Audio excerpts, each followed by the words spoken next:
Hello friends, मैं आपकी friend सीमा दीदी कहानी सुना रही हूँ। आपका बहुत बहुत धन्यवाद जो आपने मेरी पिछली कहानियों को लाइक और पसंद किया। ये जो आज की कहानी है ये एक जिन के बारे में है।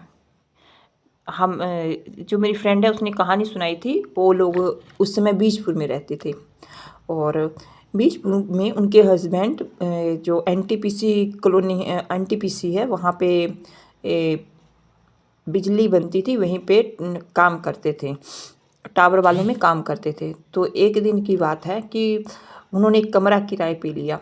तो उनको उस कमरे के बारे में जानकारी नहीं थी कि उस कमरे में एक लड़का फांसी लगा के मर चुका था। तो उन्होंने कमरा लिया। उन लोग की नई नई शादी हुई थी। शादी हुए वही 2-3 महीने हुए थे। तो क्या हुआ कि उनके हस्बैंड काम पे चले जाते थे तो वो अपने घर पे अकेली रहती थी, ना किसी से बात करना कुछ। उनकी मामी भी वहीं पे रहती थी बीजपुर में। तो अपने वो मस्त रहती थी। और जैसे शादी हुई थी तो कोई अगल बगल के भी लोग उसके पास आ जाते थे। नई नई थी कि अकेली रहती है, चलो कोई नहीं है इसका। तो क्या हुआ कि जब उसके हस्बैंड काम पे चले जाते थे तो कोई आदमी उसके पास आता था। तो उसको पता नहीं लगता था, उसका चेहरा पूरा उसके आदमी की तरह होता था। तो वो उसके साथ बातचीत करती थी, सब करती थी। तो वो सोचती थी कि कितना अच्छा है कि मुझे छोड़ के काम पे भी नहीं जाते हैं, पूरा दिन भर मेरे साथ रहते हैं। तो उन्होंने सब कहा, तो ऐसे सोचती रहती थी। तो फिर क्या होता था, जब 5 बजे उसके हस्बैंड को छुट्टी हो जाती थी, वो 5:30 बजे तक अपने घर पे आते थे। तो फिर वो बोलती थी कि अभी तो आप यहीं पे थे, फिर कैसे आए? तो आप कहाँ गए थे? तो उनके हस्बैंड बोलते कि मैं तो अभी तो काम पर से आया हूँ, तुम किससे बात कर रही थी? बोलती नहीं, आप थे मेरे साथ, आप झूठ बोल रहे हैं।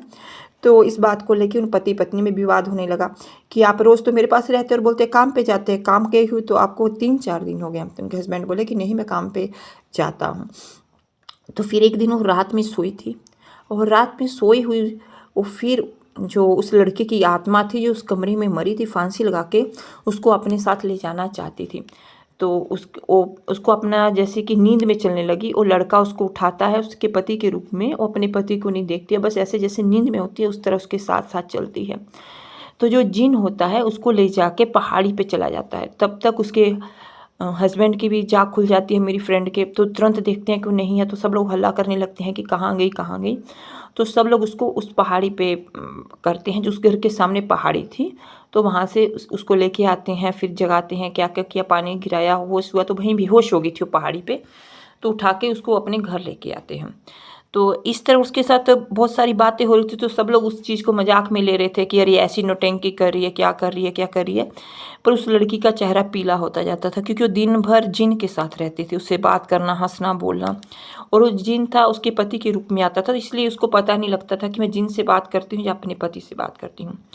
तो एक दिन की बात है, उनके हस्बैंड सोए हुए थे और रात के 12-1 बजते हैं कि अपने आप बर्तन गिरना शुरू हो जाता है। एकदम से बर्तन गिरने शुरू हो जाते हैं और उनकी लाइट बुझनी जलनी शुरू हो जाती है।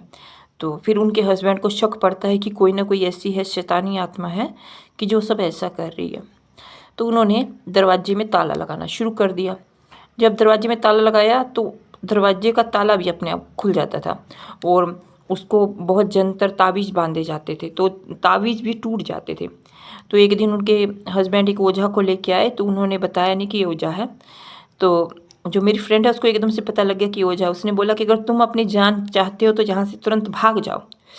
वो जो ओझा है कि इसको कैसे पता लग गया कि मैं ओझा हूँ, मैंने तो बताया नहीं।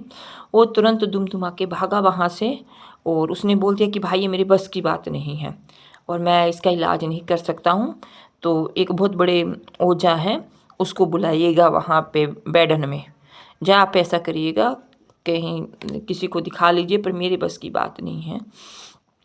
तो जब सब लोग इतना परेशान हो गए तो फिर उन्होंने क्या किया कि फिर किसी ने बताया कि ऐसा करें कि ये सब कोई चीज़ ऐसी वैसी नहीं है, बस एक कमरे में है।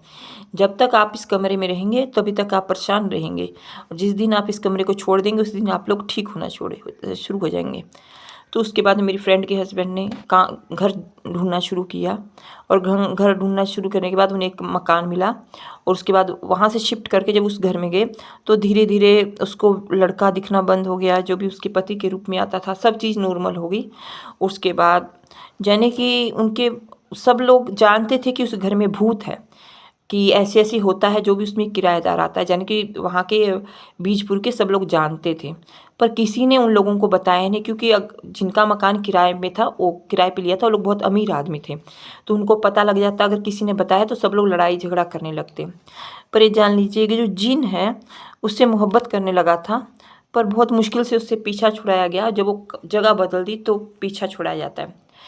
और ऐसा होता है कि कुछ जगह होती हैं, कुछ जगहें जिन्नों की, भूत प्रेतों की, इन सबों की कुछ जगहें होती हैं जहाँ पे वो हमेशा रहते हैं।